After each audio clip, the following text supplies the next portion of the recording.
Yeah, why not? I haven't screamed in rage in a couple of days. This is PancreasNoWork's Do or Don't, the Tau Empire. Now, I hate the Tau. This has been clear to anybody that's ever witnessed me. Witness me! In any case, God, I'm an idiot. Why do I even do that? Why do I do things? PancreasNoWork is hilarious. I really want to see what he has to say about the Tau, and if I'm going to have to exterminate his planet or not after this. In any case, we're going to get into this. This was requested by Trip. It has a large amount of votes in the Discord. Probably because you guys want to see the vein on my neck start to show out from rage. In any case, let's get into it. Hope you guys have fun. Go check out PancreasNoWork's channel. Give him a sub. All of his links are going to be in the description down below, guys. So like and subscribe if you guys haven't already. Let's get into it.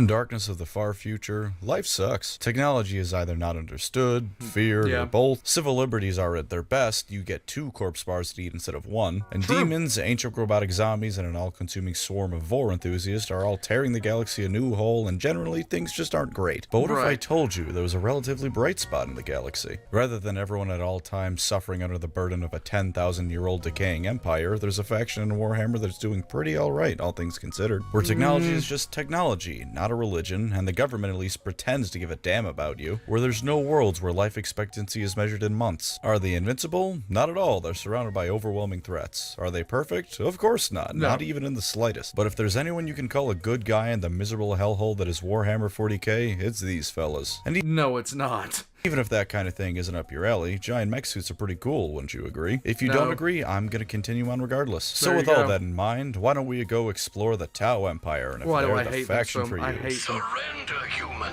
If not for you, then for the greater good. Screw the greater good. Is coming to you from my bolter, alien. The Tau are a race of blue-skinned fish alien things that live in the very corner of the Warhammer galaxy, right about here. Unlike pretty much everyone else, there's nothing really ancient about them, at least by 40k standards. They're still older than any modern human civilization. No connection to wars 10,000 years ago or even 65 million years ago. No time spent traveling between galaxies, which, if you weren't aware, takes a hot minute to do. Their story begins about 6,000 years ago when the Imperium sent an exploration expedition into the galaxy to poke around for things like archaeotech and more Xenos to kill. They almost achieved the second one of those when they found the primitive Tau of the time, still only at the level of the Stone Age. The Imperium added them to the Purge list so they could colonize the world they were on when all of a sudden warp storms started racking the galaxy. And go Van Dyer. Shrugging their shoulders, the Imperium just listed the whole area of space as lost to chaos and went to deal with the whole evil space pope ruining everything problem that it had at the time. Naturally, you'd think being stranded in a hellstorm would be a death sentence to the Tau, but believe it or not, it wasn't. Their warp presence is minuscule compared to most other factions, so the demons that would have been in the area just didn't notice them. Imagine sneaking in a Bethesda game when the skill is maxed out and you've got a pretty good idea of what it was like for them, just not intentional. Unperturbed and in fact ignorant of what was going on around them, the Tau advanced through the tech tree, and at one point, roughly around the Bronze or Iron Age equivalent for us, they had divided themselves into 4 nations based on Avatar: The Last Airbender. There was water, earth, fire, and air, and none of them could beat the rest. And so it was total Warhammer 37k. That was awful. Cut that out. Eventually, a mysterious... I do that all the damn time.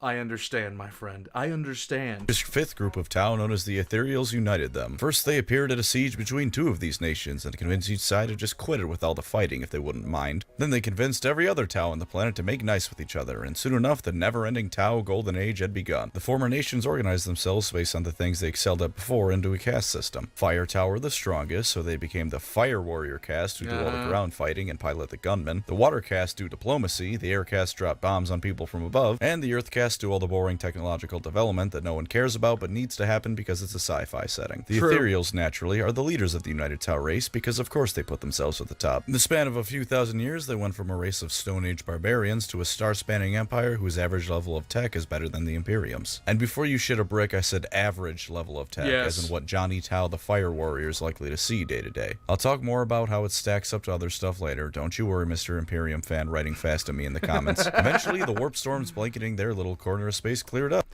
That's something that a lot of people really don't understand about the Tau. Yes, their technology is more advanced than the average Imperial world, but at the same time...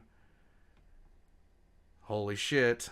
Everyone in the Imperium except for the Mechanicus lost all records of the Tau's existence before reality decided to give the Tau a handicap. And even then, the Cogboys still had no idea that the Tau were anything but Civ 5 barbarians. So when the Imperium went to check what was in this part of the galaxy, since they just kind of forgot, they found an expansionist alien empire poking around the galaxy and asking if anyone would like to join the greater good. Indeed, several alien races near the Tau were integrated into their empire to varying degrees, such as the Crude and Vespid. There's also the Demiurge, who are supposedly replacement squats, but the actual squats are back now, so who the fuck knows what's up with them anymore. To make a very long story short, the Tau began annexing Imperial planets, and I want you to remember the word annexing, and integrating them into their empire. The Imperium naturally threw a hissy fit over this, and declared the Damocles Crusade in response. At first it went well for them. There were some pains, like when they found out that Tau ships will obliterate anything at long range, but then some mad lad space marines got into broadside distance and fired everything, and the Tau rapidly retreated. Then things started not going well. Ships would arrive at their destinations completely separated from the rest of their fleet, making themselves very easy pickings for the Tau. Any landings on Tau worlds after the first one went atrociously, and overall the Imperium learned that the Tau weren't just another random Xeno species to roll over and kill. After that, the relationship between the two became something kinda like the Cold War, except not really. There'd be occasional border skirmishes and an invasion every now and then, but also trade and cooperation against the occasional Tyranid Hive fleet and Orc Goon squad. Sure, they don't like each other, but given what's in the rest of the galaxy, they're more than happy to lay down their differences for just a moment if the need arises. I mean, if nothing else, what would you rather have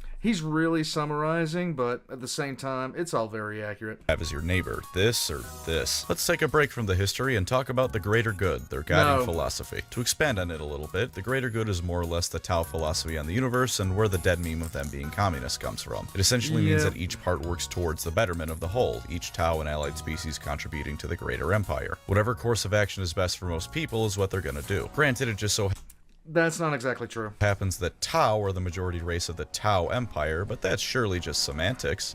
It's not.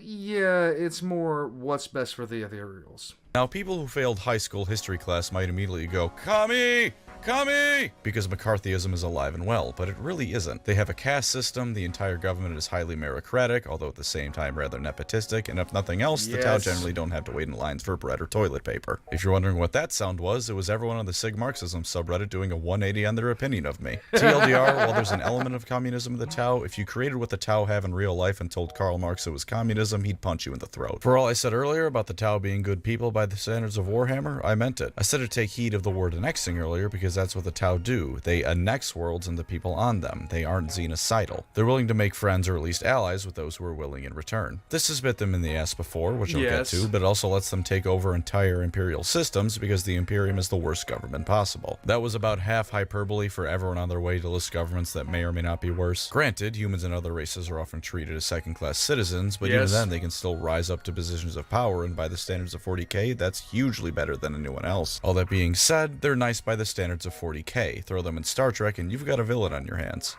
Which is strangely comical when you think about it, about how that is definitely 100% the case. Highly expansionist and seldom refuse a chance to take over an imperial world when the opportunity arises. Lore heavily hints that their ethereal leaders are using mind control pheromones to control other Tau, and people who are perhaps a bit too dissident may or may not be sent to a sterilization camp. Will be sent to a sterilization camp. They're also using the pheromones to control the Vespid, and to a lesser extent, other races within their empire. Certain species are also on a list of beings that cannot be saved and must therefore be executed. But for context on how awful you need to be to get on that list, it's really only the Tyranids, Orcs, and Dark Eldar on it. Not exactly the races I'd call nice. Love also is not a thing in the Tau Empire, as the government literally assigns you a partner to breed with for the sole purpose of making new Tau. You also can't breed with another caste, and your child will be the same caste as you are. Much of this was added in response to people complaining the Tau were too nice, and I'd say GW did a decent job making them Grimnark while still making them nicer than the rest of the galaxy. One final thing I'd like to cover before I get into the pros and cons is their inspirations in real life. Naive weeaboo communists is an accusation often thrown at them, and like I said earlier, I don't think they're communists beyond a few commonalities. Naive? Well, we'll get to that one soon enough. And as for weeaboo, yes, but there's a lot more to it than them just being inspired by anime. There certainly is anime inspiration. I mean, they have battle suits that, to be honest with you, are just Gundam. That's not an insult, Gundam kicks ass, but there's a lot more to it than that. For instance, their entire society revolving around a cat caste system is similar to the ancient Hindu caste system. There's just no Aryans this time, though waving a Tau flag in the Imperium is at best probably going to get you the same response as waving a flag of the windmill of friendship and tolerance would in Germany today. They also take inspiration from Japan during the 1930s and 40s of all times. Their major expansion attempts are referred to as spheres of expansion, and would you look at what Japan was trying to create at the time, the Greater East Asia Co-Prosperity Sphere. In that same vein, it was viewed by Europe as an Eastern nation that at the time was new to being what they considered a proper industrial power and was trying to grow its influence. And sure enough, the Tau are located in the eastern arm of the galaxy and are a new yet relatively powerful civilization trying to expand themselves. So while calling them an army for weebs isn't really wrong, because mecha, there's also a lot more interesting influence than just anime here. The newcomers on the galactic block are ready to take on all challengers, or at least they think they are. So I go for the blue. They really, really do think they are. It was really funny the first time the Tau ever saw a mountain walk. Well, let's get this out of the way so I don't have to keep bringing it up over and over again. The Tau are the closest you're going to get to actual good guys in this setting. Like I said earlier, compared to everyone else, they're a faction of Mother Teresa's. Even if you can argue that the Imperium and Eldar do the stuff they do out of necessity, the Tau aren't doing anything nearly at the same scale as them. Yes, especially the Farside Enclave. Well, true, not nearly at the same scale. I could deal with the Farside Enclaves being considered probably the good guys of the setting, considering they try to escape the Ethereals, but well, they're still escaping the Ethereals. But the Tau Empire is like, the Imperium is outwardly fucked. You know, you can see from the outside that the Imperium is fucked. You have to dig to find out the Tau Empire is completely fucked.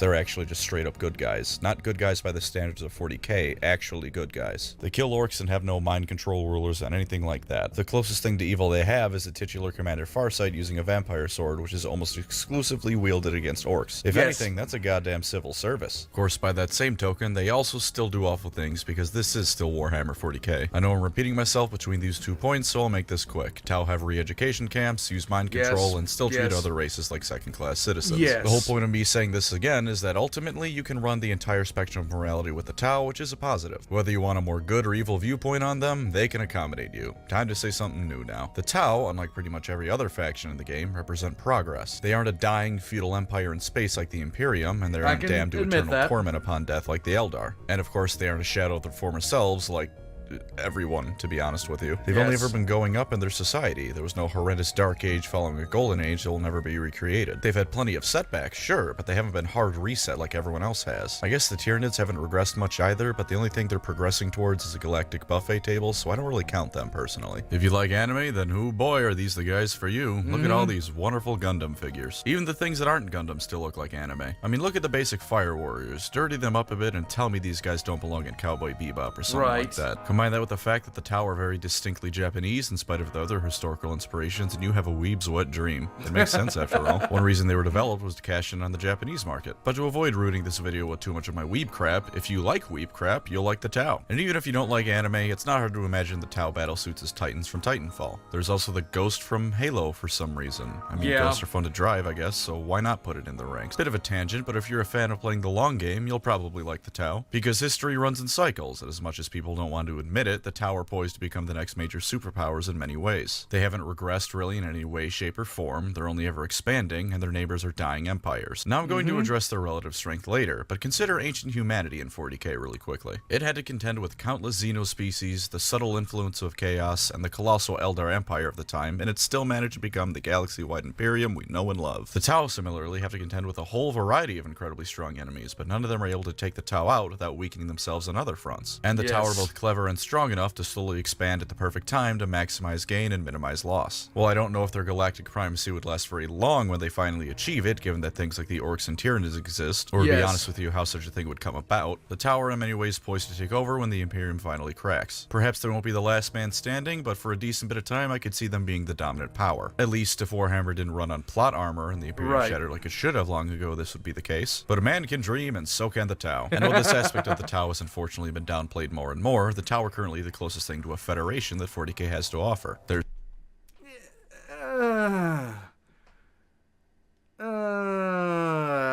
no.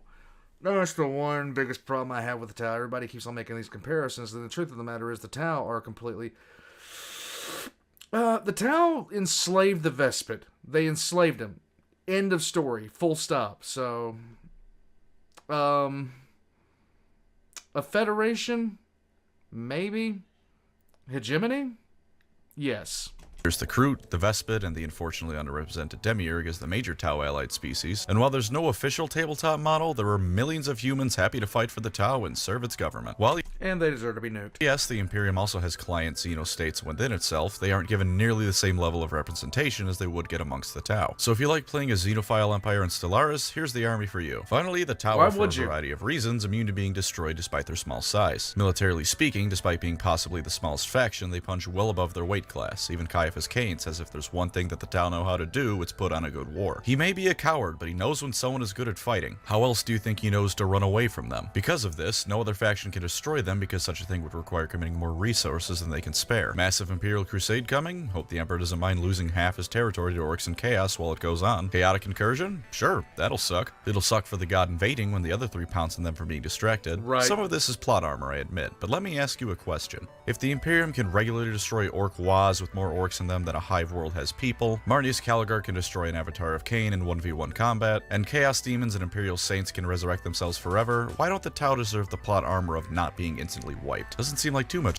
Because they're the Tau. of an ask, truth be told. You can say it's unrealistic, sure, but people fight space battles like it's 17th century naval combat in this setting. The concept of realism and Warhammer 40k aren't exactly on speaking terms. One last final thing, the Tau are quite intelligent. Now I'm sure many people bring up the bit in Old War where the Eldar were uplifting them but abandoned the project because they were uncreative and had difficulty developing on their own. The Tau, that is. That's a fair point, but remember it was the Eldar saying that. Because the Tau have a very minor warp presence, the Eldar's version of uncreative may damn well have just been they can't do space magic, therefore who cares about these chumps. They went from Stone Age tech to Star Wars in 6,000 years. In our own history, we went from the Stone Age to ancient Egypt in roughly that time span. That's impressive whether or not they did that by themselves, let alone the fact they're able to understand and replicate all of it. They were In truth, the ethereals are... What's the best way to say it? It's like the Tau are being played by the ethereals. Okay? As if, if you play Civ, you're directing a species upwards. Well, that's what the ethereals did. I don't know if that analogy makes any sense to you guys. It makes sense to me in my head. I just don't know how to articulate it because I am a moron. They were able to analyze the Codex Astartes to predict space marine battle actions. They were able to constantly adapt to Tyranid fighting organisms so the hive mind in turn couldn't adapt to them. Say what you want about these bits of lore and whether or not they're total BS, but at the end of the day, the Tau clearly have some spark of genius buried inside of them. How about some tabletop positives? The Tau are all about range. If you like playing a sci-fi army that actually acts like a science fiction army instead of medieval knights with power armor, then you want the Tau, plain and simple. In the lore, they fight remarkably like an actual real-life army, practicing economies of scale and force and doing their best to minimize their own casualties while maximizing the enemy, not just charging headfirst into the fray with a chainsaw sword. And naturally, this means they use, guns, not fucking swords. What this means for the tabletop is that anything downrange of you is swiftly going to be reduced to cinders and ashes. Their basic infantry weapon is perhaps the single best basic infantry weapon in the game, hitting its strength 5 AP 1. For reference, a bolt rifle, which is essentially an RPG assault rifle gun, is strength 4 AP 1, and that's on beefed up Primaris Marines. If you're running old Firstborn, you get strength 4 AP 0, my friend. Beyond that, there's of course this thing, for when you need there to be more missiles in the air than oxygen. And of course the Tau railgun, for when you absolutely, positively need to tell someone exactly where they can stick their invulnerable save. Because when someone's using one of these things, they don't get one. If an invulnerable save is that one asshole kid with an everything-proof shield, the Tau railgun is when you punch that kid in the face for being a shitheel and ruining recess. There's dozens of specifics I can cover, but to save some time, anything with enough Tau weapons pointed at it is going to go away violently. The Tau can also be fairly easily built around causing a hefty amount of mortal wounds, which combined with the fact that the Tau are the kings of the ranged game means that any horde armies that can't close the gap are going to melt before your gun line. Unless you dwell on that loaded statement too much before we get to the cons, the Tau can fairly efficiently force armies into a ranged battle. They can also shoot in response to a charge for free, and it hits on a 5 instead of a 6 like everyone else. So don't fret if someone manages to close the gap. You aren't screwed quite yet. They're also a highly mobile army. Pretty much all units that aren't their basic infantry have the fly keyword and are decently fast to boot. So you'll have no trouble zooming around the board to get those units where they need to be. Want to deploy a unit of fire warriors behind enemy lines? Go for it. Jump a unit of battlesuits into the fray to turn the tide at just the right moment? Pretty sure that's what they're designed to do. And if not, it's That's a very cool mental image, so I'm gonna stick to being wrong if I am wrong. Between stratagems and just their plain old stat lines, their vehicles are also pretty tanky too. Sure, not Forces of Nurgle tanky, but that's hardly a complaint. And this extends to character units too, because drones. Drones can do all kinds of screwy things. They can help the Tau infantry be more accurate or hit a bit harder. They also have their own little pulse carbines, so they can do decently in battle as well. No worse than a fire warrior anyway. But most importantly, you can put them in front of a character and they can take a wound for them. This can take your standard Tau special little dude from 3 or 4 wounds to functionally having 12. Or more if you really want to tell someone to go to hell. Their auxiliaries can also... It's been a long time since I played the tabletops, but the Tau were annoying when they first came out, and they're even more annoying now from what I'm hearing. Fill in some gaps in their roster, even if only slightly. The Kroots certainly perform better in melee than the Tau, and aren't the worst in ranged combat. Certainly not good, but could be worse. If nothing else, they're also decent meat shields for important things, so there's always that. They've even got this thing, which is decent at melee and ranged on top of being respectably fast, at the cost of looking really, really stupid. I don't know how to word this, but I don't think it looks like a bad model, it just looks dumb. Like they definitely feed this thing glue for breakfast. Vestas, well, are fast as all hell and can rain down some punishment. The perfect flankers for the fire warriors going up the middle. For one final point worth mentioning, the Manta. This thing is 25 inches long and 34 inches wide. It is 28 pounds. Here are its stats. If anyone tells you that the Tau don't have a Titan, they're right, but they also clearly don't need one. Suck on that, Mechanicus. Did you know that this model can only make melee attacks against units that can fly? I'm sorry for all of you who can not only afford the Tau Manta, but also planned on using it like a bloodthirster. I hope the... Why would you buy this? entire army's worth of firepower it can unleash makes up for that fact. Now for some lore downsides. Something you'll shortly notice is that I have more bad things to say about the Tau than good. That's not because I hate them. I quite like them, in fact. It's just that there's a lot of things about them that I view as downsides. Downsides in the sense of do or don't anyway, not necessarily things that are awful about them, if that makes any sense. Now that I've done that little word of warning, let's talk shop. Something simple to get started with. If you prefer 40K's aesthetic of science fiction mixed with a feeling of both medievalism and lost glory, you don't want the Tau. There's none of that here because they've only really been going up in life. Not much to say really, just if you like old stuff being the best stuff, then you don't want the Tau. Moving on, something you might have noticed if you've been a long-time fan of the channel is that every time I show the Tau on a map, I surround them with Tyranids and play that screaming sound effect I'm 99% certain is from gay porn. Not that I'm in any rush to confirm that fact, but I have my suspicions. That's because to say that the Tau are outnumbered and outgunned is an understatement. I absolutely love this picture. This picture looks awesome. I like this. Well, I mentioned earlier that I think the Tau are likely to become a major superpower if history run against cycles is a belief you ascribe to. There's also the fact that at the moment they're a small fish in an ocean full of megalodons. While no faction can devote enough resources to destroy the Tau and they can punch well above their weight class, others can certainly devote enough to seriously harm them. The Damocles Crusade, while it didn't end in Tau destruction and was rather embarrassing for the Imperium, didn't really cost Was it really? It that much. Despite the fact that Tau actually gained a few worlds out of the mess, they arguably came out worse for wear after because the Imperium can afford billions of losses in a campaign. The Tau really can't. Not repeatedly, anyways. They didn't really suffer billions of losses. This also means that a variety of things can ruin the Tau Empire. If Abaddon for some reason decided an entire Black Crusade needed to be thrown to the Tau, they're just screwed. If the Tyranids ever arrive en masse rather than the scouting forces most Hive fleets have been thus far, say goodbye Tau Empire, straight to the stummy of some angry bugs. Also, you're just gonna have to live with the fact I said the word stummy twice now. I'll say it again, stummy.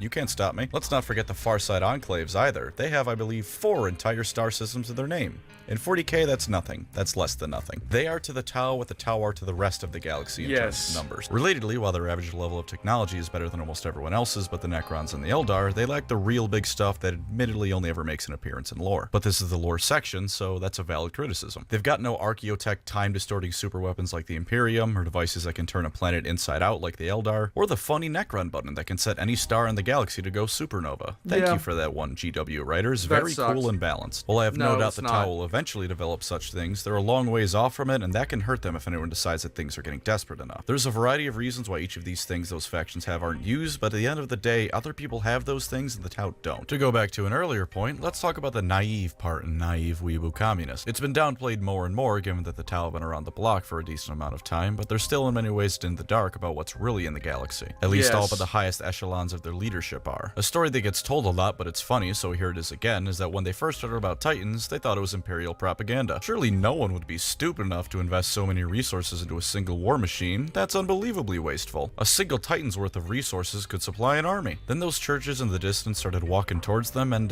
yeah, they learned pretty quickly that Titans aren't propaganda. They also don't really understand just how big the galaxy is, as evidenced by the time a Tau ambassador visited a Hive world that was briefly struck with awe and, more importantly, horror when he realized that the Hive world had more humans on it alone than there were Tau in the entire galaxy. Yes. And my favorite little anecdote, the time they trusted the Dark Eldar to be good people. The Dark Eldar took some Tau back to Kamara as foreign exchange students in return for helping the Tau against some Tyranids, then deployed those Tau as monsters that would make a Skaven proud on the field of battle. When the Tau saw what their brothers and sisters had become, they went to fire on the Dark Eldar. The Dark Eldar laughed and flipped them the bird before running away and kidnapping an entire planet's worth of Tau. I know they didn't meet them before and didn't know just how awful the Deldar are, but I mean, look at them. Who trusts someone who looks like this? Exactly. Exactly! Exactly! I know they say don't judge a book by its cover, but when it's covered in spikes and flayed skulls, maybe just this once it's okay to do that. Anyways, point is that the Tower in the dark about just how awful the galaxy is and just how far out of their league they are a lot of the time. Lastly for lore, or at least lastly until I think of something else and then say lastly twice because I'm too lazy to go back and redo the script, see also a few minutes ago in this very video, is something that funnily enough applies both to the lore and tabletop, so here's the segue to the tabletop cons. They fight like a modern army, which makes them stand out and lends them a sense of realism. Realism is not something that generally survives first contact with 40k. So while realistically they shouldn't be losing when some goober charges them across an open field with a sword, this isn't real life, it's 40k. So yeah, they get chopped into bits a lot because people in this setting don't recognize projectiles as a real threat. Speaking of getting chopped to bits, you're probably already well aware that the Tau aren't the kind of army you want in a melee fight. No. Like at all. They perform about as well as guardsmen, which is to say very poorly. Problem there is that guardsmen are designed to die so the things can do their job well. Fire warriors aren't. Really the only Tau model that can do melee with any level of true proficiency is Commander Farsight with his vampire sword thing. While their unparalleled range game means that they have a decent shot of cutting people down before they close the gap, anything that does manage to get close is going to ruin your day. And while I wouldn't want to get punched by a battle mech that's as tall as my house, that doesn't mean that's what it's designed to do. True. Any dedicated melee army getting to choppy range is a death sentence for you, so heads up on that. The range game is also pretty heavily reliant on marker lights. To sum it up, imagine a laser sight pointed at someone, except when you hit them with it, it stays on them. Using marker lights well allows the Tau to hit shots that otherwise they likely wouldn't, and turns their already impressive range game into something that's damn near unbeatable. Problem is, if you can't land a marker light shot for one reason or another, the Tau don't shoot any better than a guardsman. If your sources of marker lights are destroyed or you're just unlucky with rolls, you can have a perfect plan and it might not matter because you hit only half the time and Cornet Berserkers don't really care about things like bullets. Their steady diet of glue and crayons makes them immune, you see. Critical use of your marker lights is key, and while using them as a distraction is a valid tactic, you need to be careful with that before your well thought out trap turns into just shooting yourself in the foot. I mentioned earlier how a lot of the units had the fly keyword, which is a major buff to their mobility. Their predictable downside is that anti-aircraft fire is going to send a lot of these units plummeting to the ground like Black Hawk Down in space. You'll need to know what each enemy unit can do as well as what your own army can do with the Tau. While it isn't like the Eldar where a certain unit is only really good in a certain situation, for the Tau it's more along the lines of knowing what units can get through and what's going to shred them like paper. Your Battlesuits jumping in to save the day isn't going to happen when Jerry the Guardsman kicks back at his AA gun and blows them all out of the sky because you thought that having 4 wounds made you a god among men. The auxiliaries are also pretty meh in the grand scheme of things. This is largely due to a lack of support in comparison to the battle mechs. Sure, Battletech is cool and I'm glad Games Workshop agrees, but allied alien species are also cool and there's a very limited amount of those to get. A mainly crude force is just skimping yourself. If you want to play a mainly investment force, I don't know what to tell you. They're relatively niche. No. Units good at their specific roles, but beyond that, not great, and certainly not something to build an army out of. It's very fun to see them on the tabletop instead of the 50th Hammerhead, but unfortunately being unique and interesting means nothing in the eyes of Games Workshop. Lastly, money. Tau models are expensive both in-game and in real life. Losing a big unit can be crippling. Not to nearly the same extent as the Imperial Knights or Custodes, but enough to where throwing battlesuits at a problem until it goes away isn't really a viable tactic. In terms of real-life money, take a look at the Storm Surge. There you go. That's what you're looking at. Look at that. Isn't that just so cool? Turns out they didn't just copy mecha in general, they copied the price of importing the goddamn things from Japan. So get ready to shell out some fun bucks if you want to collect the Tau. And that's the basics of the Tau done and done. Hope you enjoyed the video, and remember... No, that's it. Just remember. Thank you, of course, to my wonderful channel members. You were... Hold on. I'm also... I see a Sessinage reference here.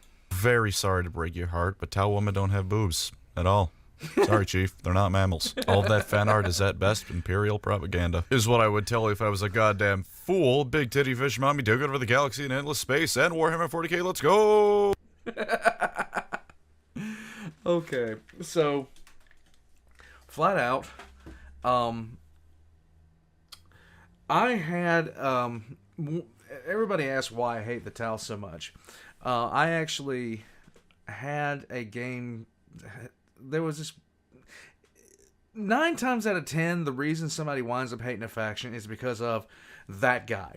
And everybody knows what I mean when I say that guy. If you've ever played a tabletop game before in your life, it's the guy who sits there and decides to literally piss off everyone. They're going to only roll with the most overpowered setting they can possibly find. They're going to only play something or do something because it is the end thing. And I had a large population of that guy where I actually used to game. And it got really annoying when there was about 4 of those guys who played the Tau and decided to take moral... It's the reason I don't allow politics on the channel, you know? They decided to take real-life political stances in the middle of a game because somebody like the Imperium or somebody like Chaos or some, they would literally go there in the middle of a hobby. My deep-seated hatred of the Tau comes from dealing with Tau people that played the Tau in the early, when they were actually too good to be in the setting. They were too polished, they were too nice, they were too everything, and it was just really annoying to deal with certain players. Other players are like, oh, I just like them, they look cool. And I was like, yeah, they kind of do. But then at the same time, you deal with the people that's like, oh, like, they want to get along with everyone. It's Anyhow, shutting up. PancreasNoWorks' links are going to be in the description down below, as well as my own, including links to my Patreon and my PayPal, as well as my Discord, so you can come in and fling rocks at me and throw things in the request for reactions channels. There are 6 of them. 5, 6, some number of that right now. In any case, thank you guys for joining me. I will catch you guys next time. Do not choose the Tau. The Tau are not your friends. The Tau have enslaved billions. Entire species. Later, guys. Beware the Tau.